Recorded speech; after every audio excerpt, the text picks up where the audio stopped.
Barrister Mungwa Nicholas condemns the humiliation of lawyers in Cameroon, especially within the context of the armed conflict in the northwest and southwest regions of Cameroon. He deepens the description on the humiliation, torture, and dehumanizing treatments given to Thomas Tangim, who died in the nation's political capital, Yaoundé. He died in chains at a hospital after being sick for over 6 months at the maximum security prison in the Kundingi neighborhood of the nation's political capital. And 6 persons have perished in a road accident in the Mungu division of the littoral region of Cameroon.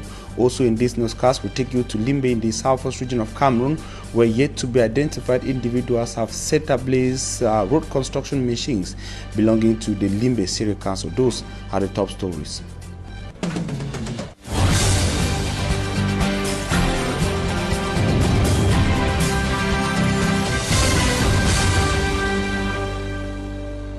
You're on to the primetime news on Équinoxe Television, live from Cameroon's economic capital city, Douala, live from Equinoxe Central News Desk. We begin with our top human interest story. 6 persons have perished in a road accident in the Mungu division of the littoral region of Cameroon. According to local sources, the accident resulted from a head-on collision between a 70-seater interurban bus and a vehicle. Innocent tells us more in the following report. In total, there are 6 persons who have perished, with several others injured in this deadly road accident which occurred Thursday at about 3 a.m. at a place called Loe in Manjo subdivision, Mungu division of the littoral region. Sources say a 70-seater interurban transport bus that left Douala heading to the west region crashed behind an oil tanker stationed along the road. Due to a tire puncture it suffered, without any danger sign put to indicate there is a breakdown vehicle ahead.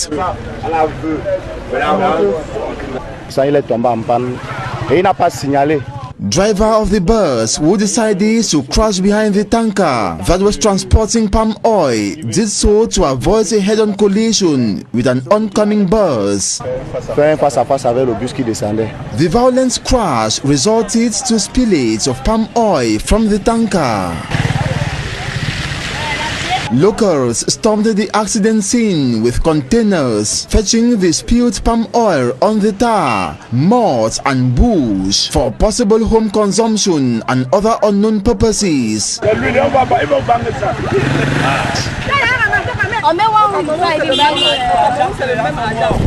However, security elements and rescue soldiers were present on the scene to take care of the situation and re-establish circulation. Paralyzed. And accidents have continued to claim lives in major highways across the Republic of Cameroon, even within the armed conflict in the northwest and southwest regions of Cameroon as context and the health challenges with the COVID-19 pandemic. I will take you straight away to Limbe in the Fako division of the southwest region of Cameroon to see 3 road construction machines belonging to the Limbe City Council have been set ablaze by yet to be identified individuals. Reports from Limbe in the Fako division of the southwest region say the machines were burnt at the Limbe City Council Technical Service site in Maitu. That is one of the major neighborhoods in Limbe where the machines were stationed. The fire incident, as you can see in the images, the fire incident, according to local sources, broke out at about midnight August the 6th, 2020, and almost reduced the machines to nothing before the intervention of local inhabitants.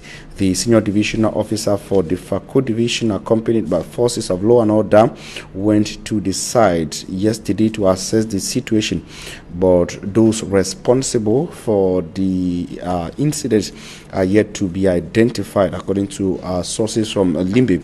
However, the Limbe City Council and with Limbe City dwellers think the act must have been committed by disgruntled individuals following the recent destruction of some makeshift structures within the city of Limbe. take a listen to a Limbe City inhabitant who witnessed the fire incident. We hooked up with him. He was speaking to our correspondent in Limbe, Davidson Maimo. At about past 12, first of all, I perceived the burning flame from the window, from my window up there. So I opened it. I was trying to see what is going on. So I'm looking outside. I realized that there was fire here. So I had a number of the market master of Limbe Newtown Market. So I called him. He now asked me to come closer and meet the security people, so together we can see what to do while he's coming behind. So on reaching here, there was no security. So he could then call us again, and then I said there's nobody. He said, okay, we should try and find our way inside. That's how we came here, and we came here with 4 in numbers. Yes, I and my 2 brothers and one elder person. Yes, so we started with the first machine. The 3 machines were on flames. Yes, so we had to quench the first one, and then we went to the next. Then this was the last one. Well, when we came, we started using sand because we never knew that there was tap around. So we came, the 3 of us first. I and my 3 younger brothers who were in the house with me. So we came, we were using sand. So when that elderly man came from a neighbor, he now said that there is tap behind, that we should go and we should look for things and carry water to quench it.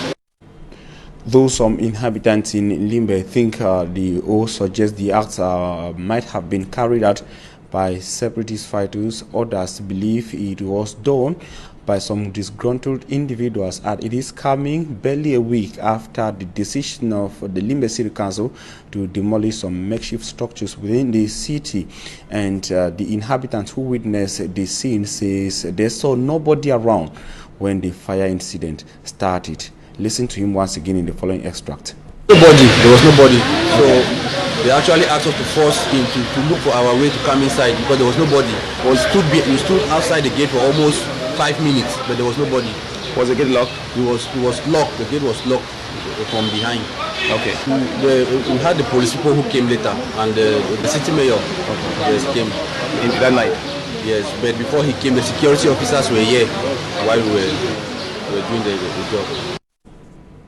Fire incidents are recurrent in Limbe, which is the chief town of the Fako division of the southwest region of Cameroon. I will take you to something else, to the nation's political capital, Yaoundé. Barrister Mongwa Nicolas indicates that human rights activists in Cameroon, lawyers defending persons in Cameroon are being humiliated.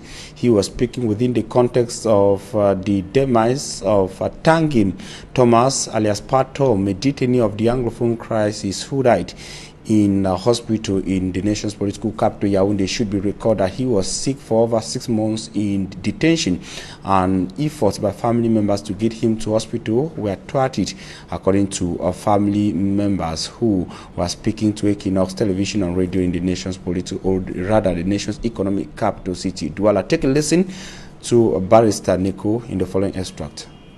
They cannot reduce lawyers helpless before their own clients. They make lawyers to look very ridiculous. You don't have access to your client. Your client is ill, even if you were to do an application. It's automatic that once the medical facilities of a prison are inadequate and there are cases that the prison cannot handle, you evacuate them even out of the country. We've had situations where inmates and detainees are evacuated out of the country. Why did it not happen to Ngannou? What crime did Ngannou commit? Is it that Ngannou comes from some other place that he does not deserve immediate or prompt attention to be evacuated? These are the questions that we've been posing. And right in court, we actually had to spill the beans because it was quite a very disturbing day, so sorrowful, so morose, a day not like any other day in our lives. We are watching a lot of drama out here, and it is inconceivable that people die under this type of circumstances. That we have prison guards who are supposed to guard people, and you see somebody is at the verge of puffing out his last breath, and you expect prison guards who are supposed to be there to watch at the situation and even to account for the abandon to the medical officers who try their hand, and at the end of it, it happens like that. there are some other prisoners that or detainees that would want to access specialized medical centers, but they are not allowed that opportunity. One of them spoke in court. Angela Jones actually spoke on that he is pending operation in court, but unfortunately, they are not granting him operation in the hospital, but they've never granted him the opportunity. And who knows that he will be the next person tomorrow? He spoke that before the presiding judge of the military tribunal, Yaoundé, and the whole tribunal was held hostage, and everybody developed cold feet. So the question is, why would you bring people, you arrest people, you adopt people from far off places in the northwest and the southwest, you bring them to Yaoundé when you cannot take better care of them, and they become a burden to the state up to the level that they expose them being chained and they die with the chains on. So these are the questions that we're posing. He was interviewed by Equinoxe Tv, and the legal mind, he should be recalled, is one of the lawyers defending Siseko Ayub Tabe and co-separatist leaders detained in Yaoundé, Cameroon. He that has been with some of the detainees of the Anglophone crisis says they are living under horrible detention conditions. Take a listen to him once again. You know, since the outbreak of COVID and since the measures and since some of the instructions that have come from the international community, the United Nations, even the call to ceasefire to access the suffering masses that might likely be thrown to the wrath of the COVID, and then even the decongestion of prisons in order to allow some air to breathe. Most of our guys are still suffocating under pressure at Kolbengi. And that is why, quite often than not, we say it and we still saying it that the state of Cameroon is operating as a country that is not on planet Earth, but like a planet on its own, with maybe the prisons being some of the countries there. Because we cannot understand where a country continues to post about its sovereignty, but whereas you lose part of it. For you to bring hundreds of people from regions where you have military tribunals, where you have prisons, and then you pack them in a single prison that was intended for less than 1,000 or 1,500 persons.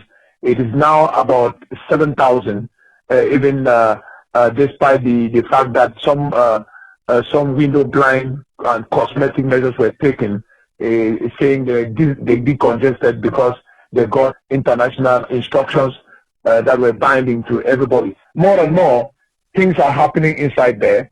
You know, the case of Shufai is very, very fresh in our mind when he was equally chained at the military hospital. And with the case of Shufai, let me highlight that his matter is there, and we have filed a complaint against the superintendent of the principal prison, who was fired the other day, and that matter is pending before the Procurator General of the Central Region, and we are bent on prosecuting that matter. Barrister Nicodemus, he was speaking on a telephone chat with our reporter Equinoxe Tv. Another extract was selected by Equinoxe Tv. Some 55 African countries are uniting their efforts to form a common voice for the representation of the continent at the World Bank and the International Monetary Fund, that is the IMF, with expectations to save lives within the African continent with regards to the current COVID-19 pandemic.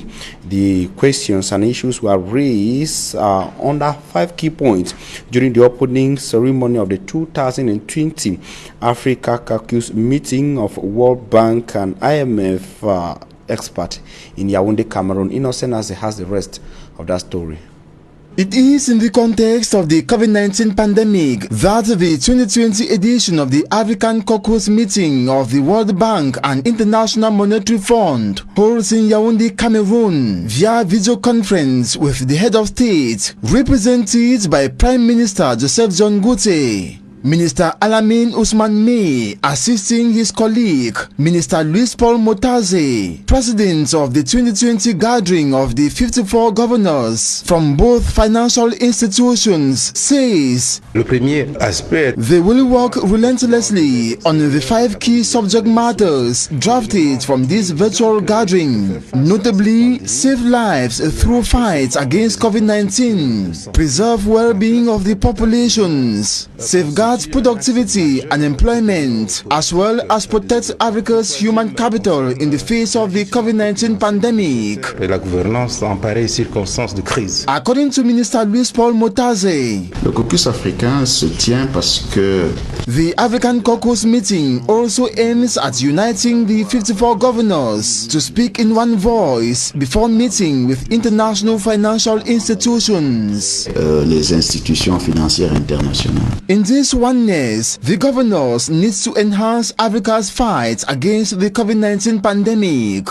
À l'heure actuelle, According to Minister Luis Paul Motaze, what is preoccupying now is the health crisis that is digging deep, not only in the health, but also the economic and financial sectors. Africa thus is in need of resources to counter its problems, but fortunately, the continent has good proposals to its challenges. heureusement, l'Afrique a aussi des propositions de solutions. Minister Alamin Usman May knows that some advances have already been recorded on representation of Africa within the international institutions. Nous saluons les développements récents qui ont donné lieu à la désignation de Some developments are designation of a second vice president for Central and Northern Africa, nomination of an African as Assistant Director General at the International Monetary Fund. These and others encourage Africa to structure itself for further developments. de poursuivre non seulement leur riposte face à la pandémie, mais de se structurer. It will be in October that they shall know what response has been made to the African Memorandum addressed to the International Monetary Fund and the World Bank. Cocoa farmers in Cameroon are angry that buyers should be the ones to dictate cocoa prices on them. Speaking recently in the southwest region of Cameroon, they expressed their worries and disappointment with that trend across the Republic of Cameroon.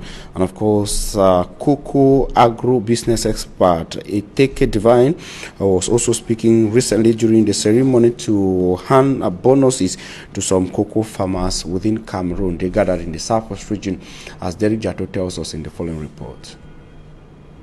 We are the ones working, we know the thing. The cry of most cocoa farmers in Cameroon. We know what we spend to gain 1 kilo of cocoa. They say when it comes to marketing their produce, they are left at the mercy of individual buyers who dictate the price on them. I don't want 1 kilo, why the buyer come? And today's rescue is coming from Agro Produce Management Services, AMS, as explained by Equinoxe Divine, the country representative. First of all, to let our farmers to understand that they are not just a lay farmer as they used to understand before, but we want to make them to know that as a farmer you are a business person and you can get partnership with an organization like AMS who will support and follow you with different trainings, support you with chemical inputs, support you with seedlings. This is because in marketing there is competition, reason why Agro Produce Management Services has as its commitment to accompany these farmers from the nursery to the final stage where the cocoa beans are delivered. And at the end of cocoa season every year, its farmers are given bonuses, and that of the 2019-2020 cocoa season has already taken off, with close to 13 billion paid out to 13,000 farmers, drawn from the center, west, littoral and the southwest regions of Cameroon benefiting. I will use this money received as bonus to construct a good house, says Marie Chantala Tangana, one of the beneficiaries. Though Cameroon occupied a comfortable seat when it comes to cocoa production in Africa, but today agro-produce managers like AMS says Cameroon has what it takes to take the cocoa production lead in the continent. reason why they are building capacities of these farmers as that strategy to the top. The armed conflict in the northwest and southwest regions of Cameroon had an impact on the participation of learners in these regions. In this year's GC ordinary and advanced level examinations witnessed in most localities in these regions. Centers were closed, classes closed, and very few learners and candidates turn out. But in the Donga Mountain Division, the senior divisional officer says he is happy with the turnout of candidates for the examinations in his area of command. He indicates that they made him proud after a tour of some of the examination centers within the Donga Mountain. More in the following report. With the paralyzing impacts of the Anglophone crisis on education in the northwest and southwest regions of Cameroon, GC ordinary and advanced level examinations witnessed an effective takeoff in the Donga Mountain Division, according to the senior divisional officer, Dr. Do Simon Quenti. To say that Donga Mountain, like all other divisions of the Republic, has opened its doors for the GCE candidates to flex their intellectual prowess by also competing in this exam as their counterparts, the whole nation. Before this affirmation, Dr. Do Simon Quenti, accompanied by the divisional delegates of secondary education for the Donga Mountain, Mr. Talishi Oliver, and forces of law and order, made a round of some examination centers in the division. With the examination taking place in just 2 out of the 5 subdivisions in the Donga Mountain, officials say Nkambe Central Subdivision is host to 5 centers, notably Nkambe External, Government Secondary School Nyanji, Presbyterian High School Nkambe, and Binju External. Technical GC examinations are taking place at St. Rita's College Nkambe, St. Marcelin College Nkambe, and Government Technical High School Nkambe. In Messages Subdivision, the examinations are written at Government Bilingual High School and Government Technical High School Messages. So, after visiting the GCE centers of the division, my impressions are very positive.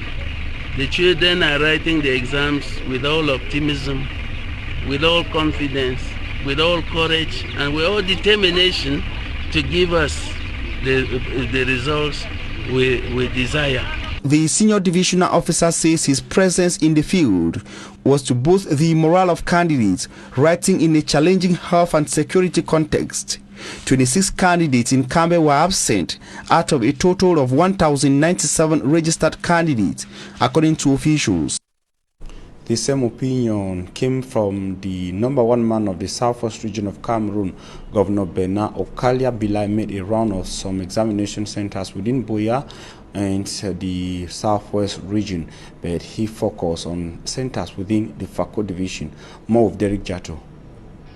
Day 1 of the written phase of the 2020 General Certificate of Education, the GCE exams. The Southwest Governor Bernard Okalia Bilai is on the field to witness and assess the pace, and he has been briefed. 24,600 expected, 24,200 are present. Is it not 98%? Is it not good? Though the security dispositions were also noticeable, but the Southwest Governor's outing today was a bit relaxed.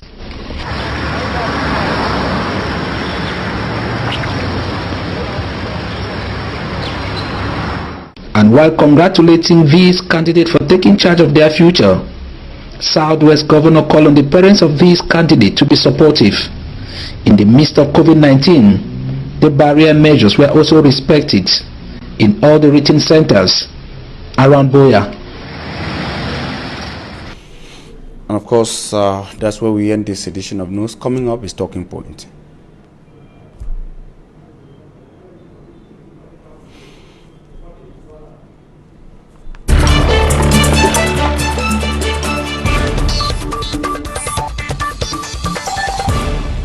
Ladies and gentlemen, thanks for joining us on Talking Point. We are receiving a Muslim scholar of the Christian Bible. He is Abdul Karim. Abdul Karim, thanks for accepting our invitation. Thanks for having me, Mr. Fomi. in the COVID mood, anti-COVID mood? Yeah, absolutely. The pandemic is real, so we have to all be careful. Yeah, it's a message, and of course, we need to be careful in order to keep safe. This is your first outing after your detention, media outing, at least on Equinoxe. Well, let me continue by thanking God, and I ask Him to send His blessings upon His prophet and messengers, righteous men and women who've lived, to the suffering people of Southern Cameroon. We ask Him also to cleanse the world of this very dangerous pandemic. We ask Him to bring justice to the people who are suffering, especially the oppressed of the day, the people of Southern Cameroon. Yeah, this isn't actually my first outing. British Southern Cameroon. Not the northwest and southwest regions. Southern Cameroon, that it is, yes. So you can choose your words as you want carefully. I'm choosing mine carefully. No, within the context, right? Anyway, go on. I just said that I needed to just do that correction that the people of former British Southern Cameroon. No, it's not a correction. Actually, what you're doing is a reversal. So I'm correcting you. It is Southern Cameroon, unless you want to explain to me how and when that changed. But that said, this is not my first outing since I was detained, to answer your question. On Equinoxe, at least. It's the first time we're having you on Equinoxe. Yes, sir. No, I think I did a show with Mr. Babila on the inside. On Skype. Yeah, on the inside. But then you are not in Cameroon. Yes, you said you are talking from somewhere. Actually, I was here present when you had a program with Mr. Babila on Skype. We are actually grateful, happy you accepted our invitation and you're here with us. We will be talking about a lot of things in this edition of Talking Point, but you just followed the news from start. What caught your attention? Yeah, well, I saw, let me continue praying. Oh my God, expand my bread for me, clear the impediments of my tongue so my people can understand me. Yeah, a lot of things would catch one's attention, especially in today's life. Actually, I hear there is this restriction on basically wearing a mask to stay safe of COVID. I don't find that in Douala, but I hear people are being charged for money in the Southern Cameroons, Bamenda particularly, 6,000 for not wearing that by people who are not wearing it in the first place. So that caught my attention, besides the governor of, so-called governor of Boya, who the governor of the southwest region. Yeah, so I'm choosing my words carefully. Who is appreciating students who are writing amid bullet. And what struck me again, each time I see him, I remember the fact that he's not yet apologized for calling us and our parents dogs. So if you're asking me what caught my attention, that caught my attention. And it's something worth appreciating, right? At least the numbers have increased compared to what we've had since the escalation of the Anglophone crisis. We've had sessions of the GC, ordinary and advanced level, and of course, statistics this year shows that the numbers have increased, be they in the northwest or in the southwest region. Numbers in this country has always increased. You need to check what is increasing it. The problem with the education of Southern Cameroon has never been that people should not go to school. The thing is the challenge that we have on the ground. There is insecurity, and then the curriculum is under scrutiny. We've not addressed that. So the numbers can rise or fall, and it doesn't really matter. The reality is that the people are resisting oppression. That one is clear, and whether or not people are increasing in the marketplaces or in schools is a different subject. Yeah, you know, education too, it's important, and of course that's might just be interpreted as people understanding that probably getting education grounded in this region wasn't a better idea after all. And of course, kids need to go to school, whatever the socio-political challenges or the context. Kids must go to school and they should learn so they can be able to express themselves correctly, like you and I. Tomorrow, if that's not the case, they won't be able to do that. Yeah, I agree with you. Education is absolutely important, and you don't want to tell Southern Cameroonians that. I think they understood it prior the plebiscite. They were scholars in that place, and they're still scholars. The problem had been, which has been and is what under what circumstances should people study and what are they learning? You go to school to be able to solve problems, not to be able to enslave yourself with lies in the name of education. That is what people have challenged. And again, I went to school in that same place. We didn't go to school with bullets. We didn't write GCE with bullets over our heads. So trying to appreciate that, to me, is like saying that having a vehicle when you're supposed, renting a vehicle when you're supposed to own one is a better deal.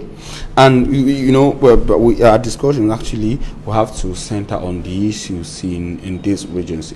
Currently, we have something like a deadlock. People are talking about negotiations. People say government should look into the issues and talk with people from the opposite side, and we are having the effects manifested in all forms. The most recent sad manifestation of the arms conflict is the fall or the demise of a detainee of the Anglophone crisis in Yaoundé, Thomas Tangim. You must have heard about it. Yeah, may the dead forgive our silence, and may the dead forgive our inaction. That is one of us again who has died for not doing anything but for being who he is. And we also are going through more than that for being who we are. Actually, that's not my definition. It's the definition of Kofi Annan, the former secretary of the United Nations, rest his soul. He said genocide is killing a person or a people for not doing anything but for being who they are. That was his definition. A simple definition for you know. Look, I checked. I think slavery was abolished by the European countries in the 16th and 17th century, and the 13th Amendment of the United States finally did it in 1835. But what we've seen today, we are in a case where Southern Cameroonians are treated worse than dogs. We have been referred to that anyway. We are treated worse than dogs. This man, his wife is now telling us that for 4 days he excreted and he urinated on the bed. I don't know if you saw that except when she was crying over the corpse in the hospital. This is a man chained. When you're sick, you barely find comfortable positions in that sick bed. You know what I mean, Armstrong? You barely find comfortable position when you have fever. How would you find a position when you are in chains? A man who has been defeated by nature, illness, yet in chain, and he finally died in chain. Southern Cameroonians have lost infants in like manner. They have lost people in their prime in like manner. They have lost people who are supposed to be enjoying their retirement, and they have lost even old people in like manner. Well, the world is seeing it. This is not the first. Perhaps it's not going to be the last, but justice is going to be served on the people of Southern Cameroon. Why was the case of Nganyo Tangem Thomas different? He's not the first detainee of the Anglophone crisis who went sick. We've had some who were taken from prison to hospitals. They got treated and were taken back. They were not chained. Why was he chained? I think you're asking the wrong person. You should ask the administration of La République du Cameroon why he was changed. But what I can answer is what I can answer. All right, go on. No, you're free. Please carry on. I say so to make it clear that it might not be because he was an Anglophone detainee, because we've had other Anglophone detainees sick who were taken to hospitals, not chained, were allowed or given the possibility to be treated and finally taken back. I'm surprised you're saying you're making it clear. Do you have proofs to that? I'm not making it clear. I'm saying it's a possibility. So you're making a suggestion, right? It's a possibility. Yeah, so I can answer it in this manner. The question is, what has any Southern Cameroonian done in the first place to be in those jails? But when you talk about Southern Cameroon, you're referring to Anglophones, right? People of the northwest and southwest regions. No. Totally and completely no. There's a difference between an Anglophone and. But, okay, do you want me to answer? Do you want me to answer your questions? I want us to be clear on that, so we proceed. So how do you want to be clear? By asking the question and answering? No. So let me help you with my own. You're asking for my opinion, and I'm responsible for that. An Anglophone, by definition, dictionary definition, and philosophical and epistemological definition, is a speaker of English. Canadians are Anglophones. Yes. Brazilians are Anglophones. A Francophone is a speaker of French. A Southern Cameroonian is a bona fide indigene of a territory defined by international treaties. So there are differences.